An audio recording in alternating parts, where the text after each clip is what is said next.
দুনিয়াতে যত অদ্ভুত অদ্ভুত প্রশ্ন সব আপনি মুসা আলাহিস সাল্লামের মাথা থেকে পাবেন। বিভিন্ন বিষয়ে আল্লাহরে প্রশ্ন করতেন। সাইয়েদনা মুসা আলাহিস সাল্লাম আল্লাহরে বললেন, আল্লাহ আপনি আমার এমন একটা জিকির শিখাইয়া দেন যে জিকিরটার শব্দ আপনি আর আমি ছাড়া কেউ জানবে না। দিনে রাতে সব সময় এই জিকির আমি করব, আপনারে ডাকবো, কিন্তু শর্ত হলো এই জিকিরটা জানবে শুধু আপনি আর জানবো শুধু আমি। আল্লাহ বললেন, মুসা পড়ো লা ইলাহা ইল্লাল্লাহ। মুসা আলাইহিস সালাম কয়, মাবুদ এটা তো জাতীয় জিকির, সবাই জানে।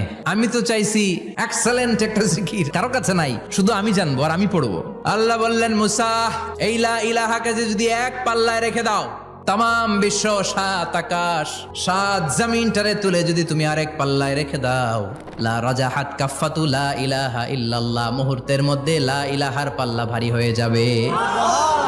ও মুসা, তুমি যতই এক্সক্লুসিভ জিকির চাও, লা ইলাহার চেয়ে দামি জিকির আমার কাছে নাই।